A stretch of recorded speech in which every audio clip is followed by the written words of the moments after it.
justice for all. Thank you. All right, jumping right in. Approval of the last month's minutes for the regular session. Thank you. Thank you. Any corrections, questions, comments? Nope. All in favor? Thank you. And now the approval of the work session minutes. So moved. Thank you, JB. Thank you, Sandy. Any questions, comments, corrections on that one? Nope. All in favor? 9-0. Thank you. On to Joint Advisory Committee reports. Tom, you have Rex and Lakes, right? Yep. Recreation summary, October 13th. The board chair introduced the newest member of the committee, Cheryl Cherry. Jackie mentioned the pickleball fundraiser for the Historical Society raised $7,000. Myself gave a committee budget item approval, gave the committee budget. On to the next item. Should have read that beforehand. John Urquhart, there were 6,300 ranger contacts in the month of September versus 5,800 prior year, same month. Trout stocking in November is dependent upon weather, temperatures, and the restrooms will be winterized in the month of October. Tyree Park, a member mentioned the idea of croquet courts. Granton Park kayak racks appeared to be in dire need of structural maintenance, and our maintenance team is working on those. And Lake Avalon, a member voiced safety need for umbrellas at the lifeguard stands to avoid dangerous long-term sun exposure. And the next meeting is on November 10th.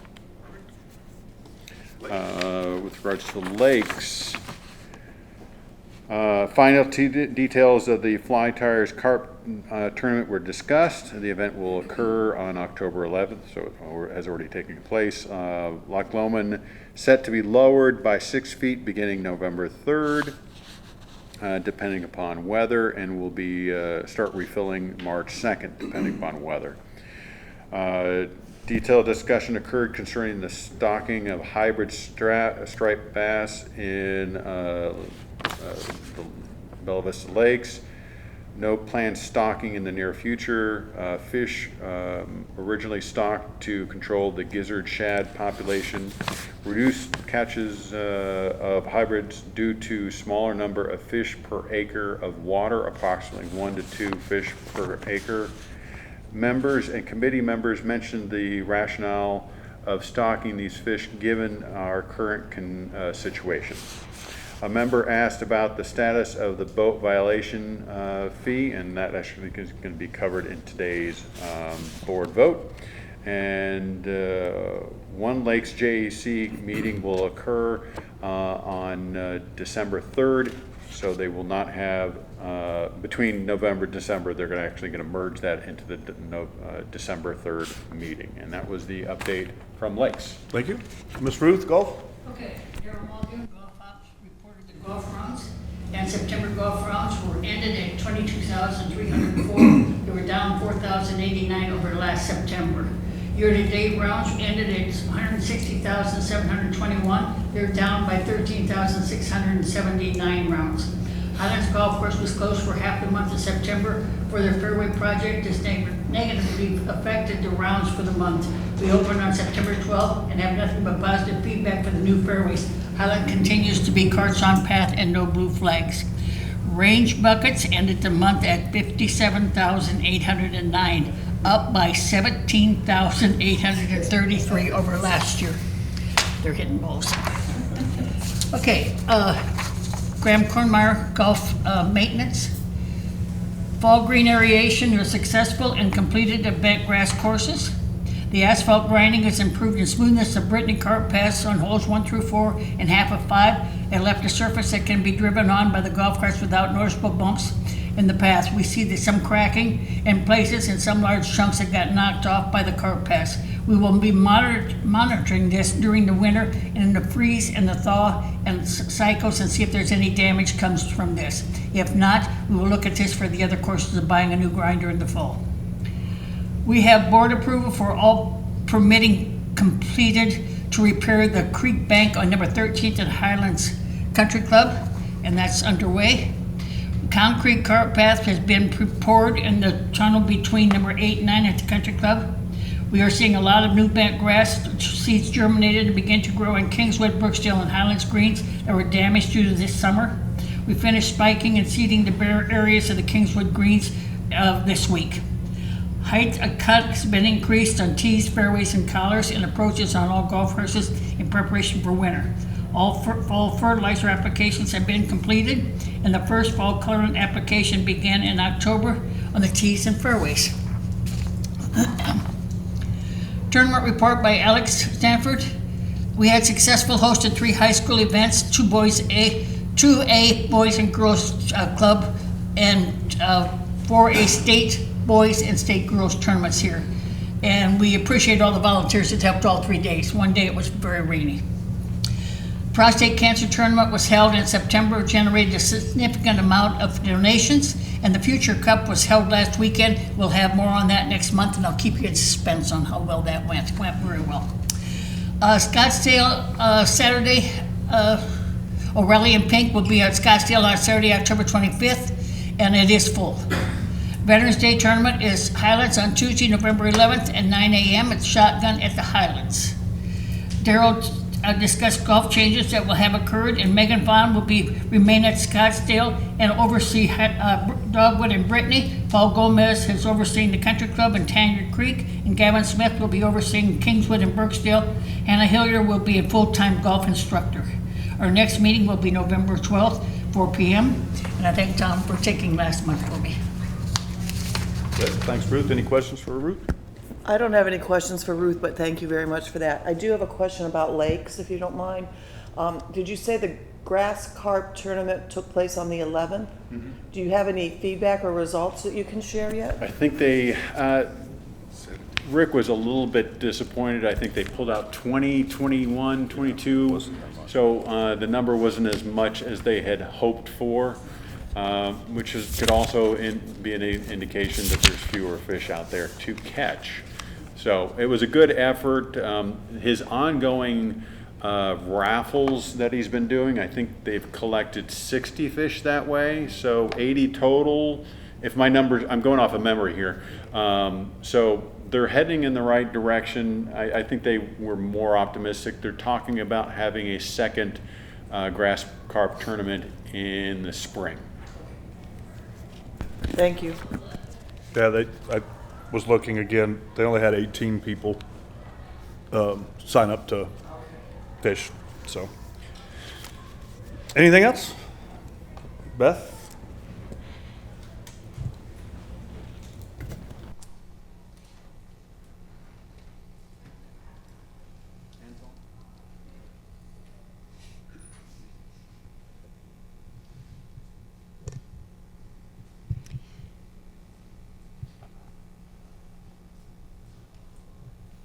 All right, we're here to talk about September, and as always, the financial reports included in this presentation will also be posted to the POA website along with the financials. So looking at a consolidated view, water and POA together for just the month of September, revenue came in at $3,454,000, which was worse than budget and worse than prior year. Expenses, $2,470,000, also worse than budget, but better than prior year. So EBITDA for the month was $454,000, worse than budget and worse than prior year. Year to date, revenue is $32,209,000, which is better than budget and prior year. Expenses, $24,263,000, worse than budget and prior year. So EBITDA year to date, $3,269,000, worse than budget and prior year. Looking at POA only, the chart on the right is for the quarter. This is without water. You can see the actual is in gray, budget green, prior year gold. In August, we were beating budget in prior year, but in September, we dipped down below both of those. Some notable variances for the month: membership transfer fees were $30,000 better than budget. Trail maintenance income $13,000 better. Blowing Springs Campground $11,000 better. Worse than budget in September. Golf fees were $59,000 worse than budget. Food and beverage sales $36,000 worse than budget. Looking at the operating expenses for the POA for the month, they came in at $2,299,000, worse than budget in prior year. Some notable variances, better than budget in September were chemicals and fertilizer, $45,000 better. Bad debts, $43,000 better. Liability and casualty insurance, $28,000 better. Employee benefits was $21,000 worse than budget. Software support, $13,000 worse. Contract labor, $10,000 worse. And maintenance repairs, trail equipment, $8,000 worse. Year to date, the POA is $22,052,000 in revenue, which is $633 worse than budget, but $384,000 better than prior year. Cost of goods sold is $124,000 better than budget because the revenue's down, and $360,000 more than prior year. Expenses are $248,000 worse than budget year to date, and $1.5 million more than prior year. EBITDA, $758,000 worse than budget, $1.5 million worse than prior year, and it's coming in at a negative $149,000. Looking at water, for the month of September, the chart on the right is for the quarter. You can see that water sales, the dark blue, beat budget in prior year, both July and August, but dipped below both in September. Worse than budget in September was water sales, $62,000 worse. Charlie tells me the irrigation is just very variable this year with all the rain, and that's what he felt like happened in September. Better than budget in September was investment income. Looking at water's operating expenses for the month of September, better than budget was the liability and casualty insurance, and worse than budget was meter installation materials, which is to be expected with all the new meters that they are installing and expecting to install. Expenses came in at $441,000 for the month, which was worse than budget and prior year. Looking at water's year to date, the revenue is $10,157,000, which is $680,000 better than budget and $1.1 million better than prior year. Cost of goods sold is $55,000 worse than budget and $193,000 worse than prior year with that increase in revenue. Expenses are $466,000 worse than budget and $626,000 worse than prior year. And EBITDA is coming in $171,000 better than budget and $270,000 better than prior year, with the year-to-date EBITDA being $3.4 million. Looking at cash, water's operating cash is $5,040,000. Their reserves is $1.6 million. I do plan on transferring to reserves the budgeted 2025 budgeted amount for water, hopefully by the end of October. POA is operating cash is $1.2 million, and the reserves is $857,000. And looking at the one pager, the EBITDA variances to budget is on the left. This is year to date. You can see the departments that are winning are golf maintenance, legal, water, maintenance, and construction. The ones largest worse than budget, general income, which is a lot of insurance, health insurance, property liability insurance is mainly that, food and beverage, and golf operations. On the debt, POA owes water 3.1 million, and we owe regions 5.8 million.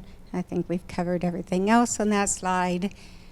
Finally, though, some good news this year. So I'm really excited to tell you that we were really recently notified that our Q1 2021 employee retention claim credit will be processed in early November. Doug, Tom, and I have been working diligently for several years on this. We anticipate the net receipt will be approximately 1.1 million. That's factoring in the legal fees and taxes. And given how challenging this year has been, not to throw a wet blanket on it though, these funds will help improve the year, but will leave little extra for discretionary spending. The IRS audit window has passed. We are still working on the Q2 and Q3 ERC claims, but there's no guarantee we'll receive those funds, even though we are receiving the funds for Q1. So that's a bright spot. That's great news. The Q2 and Q3, have they been filed? Oh yeah, they were filed the same time as Q1. Okay, so several when you years say ago. we're still working on, you mean we're basically just waiting? The IRS is, yeah, Gotcha. we're in wait mode on those, Yeah, yes. that's great news. Yeah. And the attorney firm that we were working with, there's no rhyme or reason why they did Q1 but haven't done the other ones. He's had clients where the government has processed Q2 and not Q1, and the Q3 but not Q2 and Q1. So there's not really any rhyme or reason to that. If you recall, we felt strongest about Q1, reasonably strong about Q2, and not quite as strong about Q3. So it doesn't 100% surprise us that we got the green light on Q1. If by chance Q2 and Q3 were positively filed and returned, they would potentially be as much or higher, correct? Correct. Yeah. Thank you. We do not plan on budgeting for those in next year because it's, you know, we've been working on this for years, and all of a sudden I get an email and I'm like, holy cow, I ran over to Doug's office. He's like, he hadn't seen it yet. So I was like, did you see it? So we're very pleased. Finally, some good news this year. That it? Thank you, Beth. In the middle of budget season, so hang in there. I got it. Yeah. All right, next on the agenda is open forum, and we have two people that want to speak. Looks like about the same thing. Matthew, welcome back. Hello, Good to see you again. Nice to see you all. Hey, on the night of October 11th, going into the 12th, we have an Airbnb next door, and they had a raging party, but we weren't invited. So I'm calling because I want you to figure this out, and I'm making an official statement about it. They have a 2-bedroom house. They had over 20 cars that were parked on the street, parked on our grass. I have the pictures to prove it, just so you could see that this wasn't just a normal little party, and parked literally on the grass, fully. So at 5 Nantwich Circle, it's a short-term rental. We have historically lots of problems with it. For one, the caretakers only mow the yard every 2, 3, maybe 4 weeks. So it's usually about 24 inches tall. Someone has to call it in. This is getting very old. This has happened to all, they just built this house. So this has been a common problem, and now we have the parties. I don't know what the POA can do, but I'm coming here because that's the issue. We've got crazy parties, we've got short-term rentals. They're a staple for our community. We need them, but we also need to have ordinances. We have a ton of seniors that are on our street. We have children, and those disturbances that are going into 2 o'clock in the morning, that shouldn't be allowed. Thank you. Yeah, go ahead, JB. I recommend that you go to the city council meeting on Monday and talk to them, because they're the ones that can do something about that. The city and the police. So is your stance that POA can't do anything on our short-term rentals? We don't. The most we can do would be to suspend the member so that they can't get guest passes. Yeah. Which is only so much leverage. You're talking about noise, the city has a noise ordinance. And the parking, that's also, the city police can deal with that. So I encourage you to follow. I'll be there on Monday. Please do. Because that's really a short, STR, short-term rentals are really a city issue and not a POA issue. We don't have the leverage they have. And please go, because just telling us and not telling them. Like I said, I've already got it in my calendar. I'm gonna. Okay, good. We'll see you there. The tall grass complaint, I think that would fall under That ACC. is right? ACC. Yeah. I need to go to an ACC meeting then? No, No, just go file to the city. complaint. Yeah. call the ACC. Well, that's one of the issues that we have with the latency is when we do report through the ACC on the 24-inch grass, the code enforcement who works with a very nice gentleman, I can't remember his name right now, Larry maybe, he takes him days to get out, so it's. Have you tried to locate the owner and who runs the Airbnb and talk to them? We have, and they are not, they don't communicate with us. You call the police the minute you have Yes. people parking in the grass and the Yes. noise gets loud or it gets past the time where they got, just call them right then. Don't wait. Call them and make a complaint then. Then they'll come out. Yes, sir. Just a comment about parking on the grass, short-term rental, you're not allowed to park on the street, let alone the grass. Just so you know. I'd also like Thank to you. recognize, I enjoy, I like your hat. Let's not get crazy. Donna, did you want to speak? Yeah, so, and I was wondering too, where it crosses over from city ordinance. So you're saying all the issues that were brought up Speak into the mic. are city ordinance, correct? Absolutely. Okay.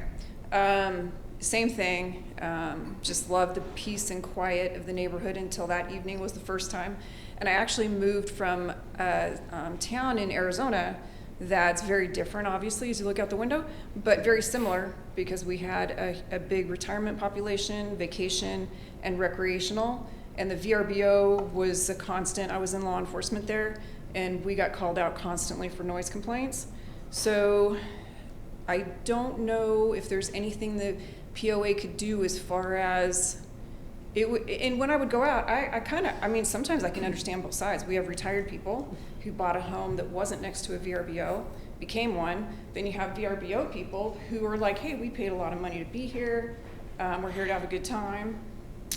So it was a clash, and sometimes it was volatile. I mean, one time I flat out had to say, you guys are both gonna get arrested if you don't knock it off, because it just escalates so bad. So does the POA have any kind of ability to require in their rental contracts that they tell them what the POA rules or the city ordinance rules are, or is that against city ordinance? No, unfortunately, so we're recreation oriented. And so. But not fighting.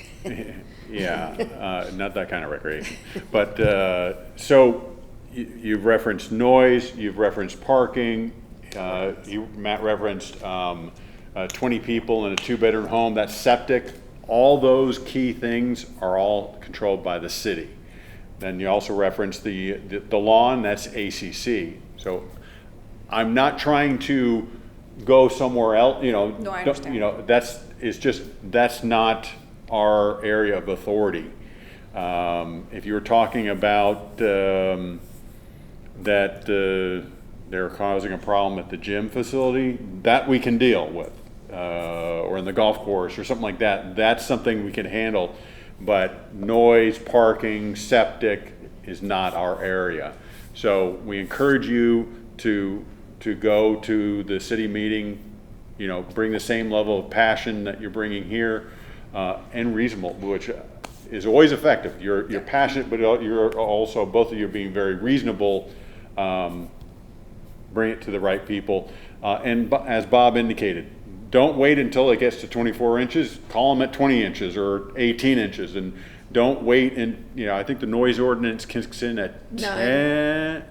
I thought it said was it was 9. 10. And also a certain distance from, which the next morning, I'm across the hollow. The next morning, the music was very loud also. I would so call, the you know, city ordinance says if it's 30 feet, I think. if it's 10:01, call them. I think the noise ordinance is 10 to 6. Yeah. I think that's Yeah. what it is. So if they're blaring at 6:30 in the morning or 5:30 in the morning, sorry, thought about it the wrong, call. Call soon, call often, squeaky wheel. Are the permits, so they do have to have a permit also. Is They that do POA have- related or no? The Mostly, permits are okay. issued through the city. Okay, because that's another way Havasu dealt with it in Arizona, was if there was a certain amount of complaints, the permit could get.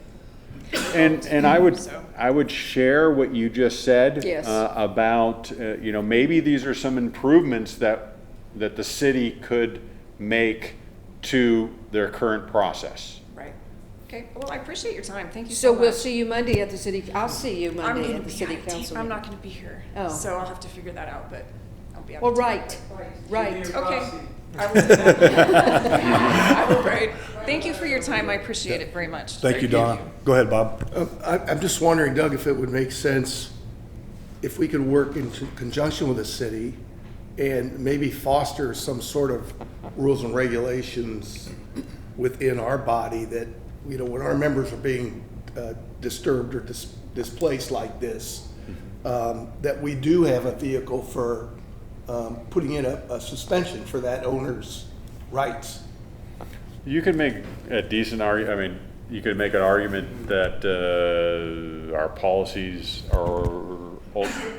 most of our policies have catch-alls, you know, and this would, meaning you have to be respectful of other property, other members. I think that's enough of a catch-all that could capture this and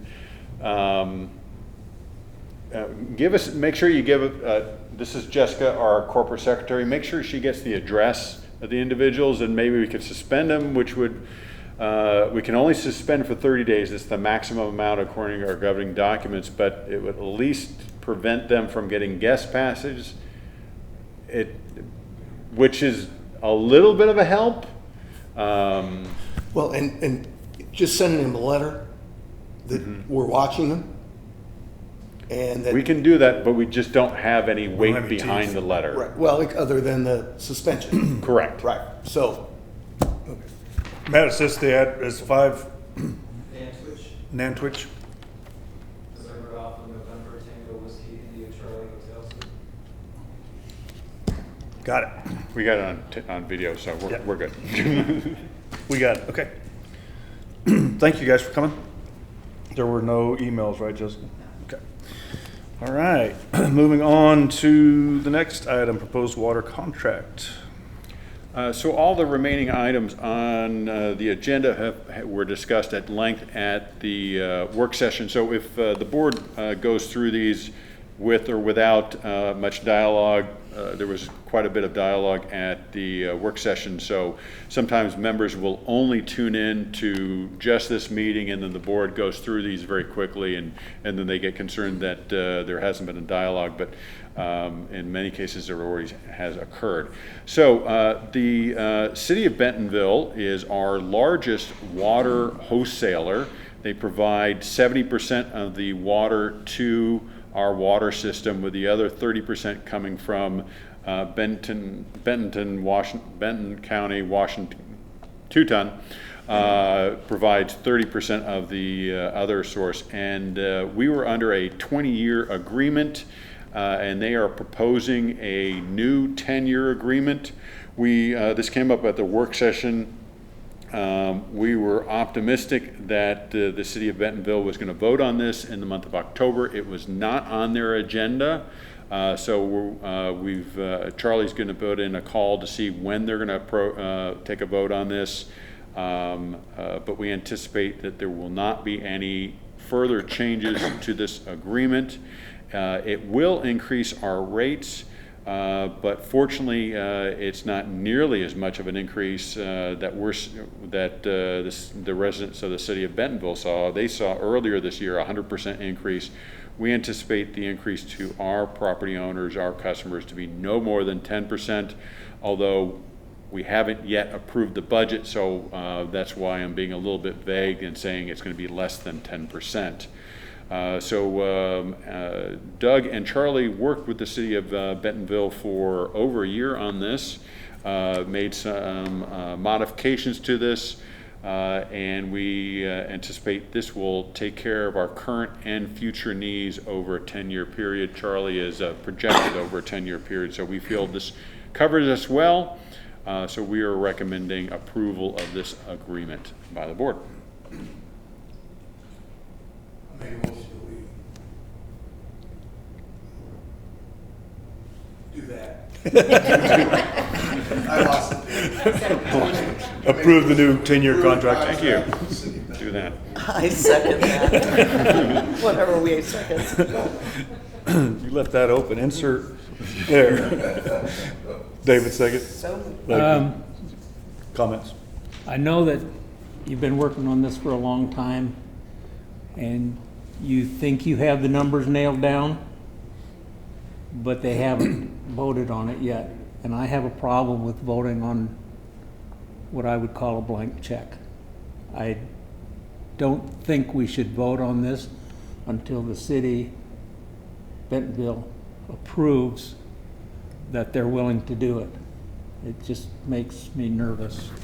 I think we talked about that last week, though, and Tom, you know, it was like, if what the city ultimately says they want doesn't fit the parameters of what we're agreeing to, we'd have to come back and readdress the issue at that time. It's not just a blank check. If there's any substantial, you know, we've included in the board packet, which is available online for any property owner that wants to view it.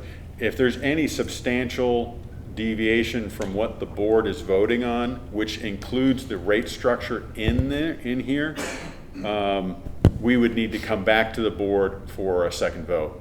With that being said, and I mentioned this before, I don't think there's going to be any changes. This has been approved by their water people. It's been approved by their attorney.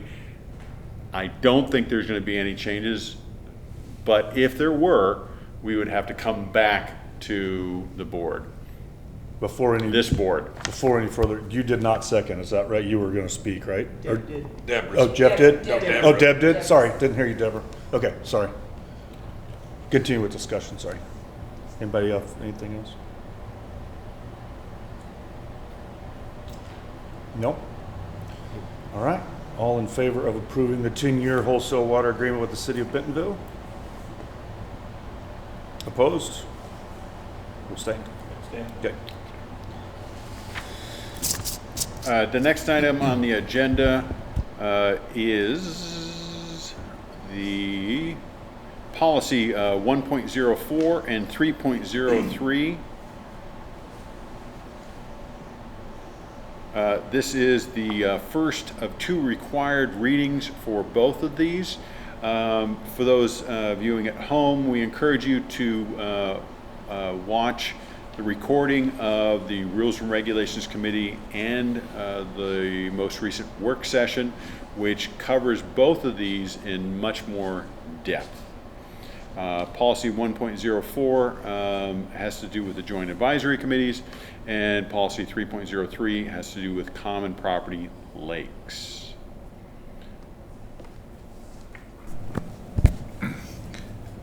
I move to approve the suggested changes to policy 1.04, Joint Advisory Committee. This is the first reading of two required readings. Thank you, Jeff. Second. Thank you, Kathleen. Any further conversation on this one? No? All in favor? No opposed, 9-0. Now the policy 3.03. I make a motion to approve the suggested changes to policy 3.03, common property lakes. This is the first reading of two required readings. Thank you, Deborah. Second. Thank you, Jackie. Any conversation, excuse me, on this one? No? All in favor? 9-0, thank you. I'm going to back up. I apologize. I should have referenced that these changes have to do with the lake violation fee that we are recommending, and we should have included, and I apologize, that we're also recommending approval of these changes to the fishing, boating, and water sports regulations, which are also included in here. If I could get a vote on that, I would appreciate it. I apologize, I did not include a suggested motion, but I could voice. So moved. So what you were saying is, I recommend a motion to approve the suggested changes to the lakes and boating regulations. Only one vote is required, only one reading is required for this. That's exactly what I said. Absolutely. In summary. JB and David. Any conversation on that one? So for clarification, is this the voting violation fees? Yes, we're doing all these three of separate. these changes have to do with the central issue of the boating violation fees. But this third suggested motion was for the fees, just so I No, understand. it was to integrate the fee schedule into the boating regulations, which is what is handed out to every person that registers their boat. So by voting on this now, we anticipate that next month we will do a second reading on the two previous motions, which we passed. And at that time, you will have had time to do the printing for the new regulations to be handed out as of December 1st when people come in and want to start. Correct. Correct. Correct. Any further conversation? All in favor? Thank you, 9-0. These next changes do not have anything to do with the boat violation fees. They were just additional work that was done by the Rules and Regulations Committee. Once again, for those who would like to learn more about these changes, we recommend you view the most recent Rules and Regulations Committee and the most recent work session. Policy 1.01 has to do with member access to association information, and policy 1.03.4 has to do with the charitable giving committee. I make a motion to approve the suggested changes to policy 1.01, member access to association information. This is the first reading of two required readings. Thank you, Kevin. Thank you, David. Any additional conversation, discussion on that one? This one's just, this is the one that's more, getting more specific on the verbiage, right? More specific on the verbiage regarding access to employee documentation. Correct. Anything else? All in favor? Thank you, 9-0. And this next one has to do with giving the charitable giving committee a little bit more robust backing on their decision making. I make a motion to approve the suggested changes to policy 1.0.4, Charitable Giving Committee. This is the first reading of two required readings. Thank you, Deborah. I'll second it. Thank you, Jeff. Any further conversation on that one? No? All in favor? Okay, the next one, we are soon to be entering election season for the board of directors. Jessica starts putting out notices in early to mid-December. And so current chair, Robert Ritchell, would need to be reaffirmed or renominated. And Margaret Colleen would also need to have that done. We have one other member on the committee, and that person's term has not yet expired. They are looking for some additional people, so if anybody at home is interested in serving on the elections committee, please let our corporate secretary know. I move to affirm the nomination of Robert Ritchell to the election committee. Thank you, Jeff. Thank you, Sandy. Was that a second? Yeah, this is for the election committee, right? Correct. All in favor of Bob? He does a good job. All right, we need a motion for Miss Margaret. I make a motion affirming the nomination of Margaret Colleen to the election committee. Thank you, Kathleen. Thank you, Sandy. No conversation on her? All- Yes, Sandy second. All in favor of Ms. Margaret? Thank you, 9-0. The last item on the agenda, unfortunately, this was not covered during the work session that came about following that.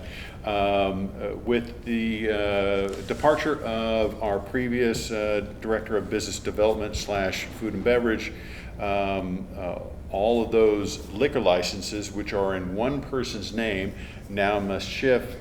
So they will now be placed in my name. And I will have to go down to Little Rock for training, which I'm really thrilled about. So we have 11 licenses that need to be updated. So as required by state ABC regulations, we are asking that the board approve this motion so we can transfer those to my name. Curiosity question, because of the name change, was that an issue for the one restaurant? No. Okay, No. just curious, because sometimes the state laws are weird. Yeah. Always. Yeah, we just need to, and they give you a little bit of grace because it happens where restaurants will change management and so forth. So this happens, but we just need to get it done within a reasonable amount of time.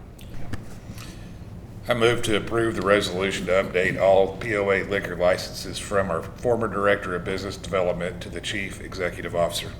Thank you, Jeff. Thank you, Jackie. Yeah, this is a have to, really.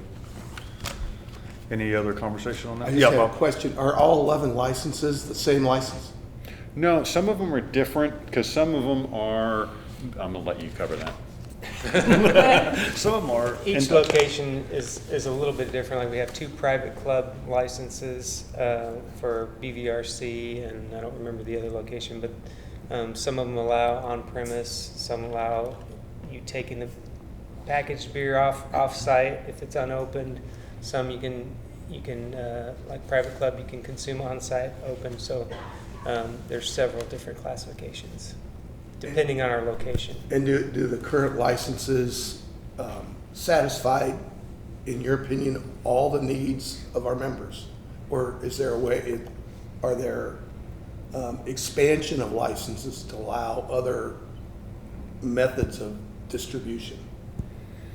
I would just say that we haven't been approached by anyone saying you don't offer this in this location. I'd like to see that. We haven't seen that.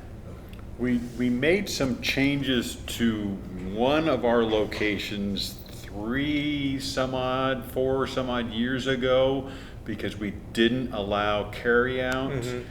And I can't remember which location it was. It was Kingsdale. It was Kingsdale, and it was probably 4 or 6 years ago. Mm-hmm. But we made a modification because some customers, some members came to us and asked for a change, and we changed it at that time. I don't think we've changed anything since then. And that also led us to have, we kept that in mind when we got the Tanyard Creek license. So I think we're covered. But if anybody comes to us, we're definitely open-minded. Is this 11, is that all we have? That's correct. That's yes. all of them, yeah. And the Little Sugar was changed, BB65 was changed to Little Sugar a couple of weeks before the director of F&B left, so we had that in process. Oh, yeah, that. okay. You did get one. Any other conversation? Did you finalize the vote? No, Okay. not yet. We didn't get a motion yet, did we? Yeah. We did. Oh, Jeff did, that's right. Okay. Time elapsed. All in favor? 9-0, thank you. That is the end of the agenda. Does anybody have anything else that they want to talk about before we go into the announcements? That I will do this time since I didn't do them at work session. Nope. All right. The 2026 budget is Thursday, November 6th at 9 a.m. here in the boardroom. That is a closed meeting. The next Recreation JAC meeting is Monday, November 10th at 4 p.m. in the boardroom and live stream. There will be no Lakes JAC meeting in the month of November. Their next meeting will be December 3rd at 2 here in the boardroom or live stream. Golf JAC next meeting is Wednesday, November 12th at 4 here in the boardroom and live stream. The 2026 Community Draft Budget Presentation is Thursday, November 13th at 6 p.m. here in the boardroom and live stream. And the next Board of Directors regular session is Thursday, November 20th, almost Thanksgiving, at 6 p.m. here at the Country Club and boardroom and live stream. That's it. Anything else? Meeting adjourned.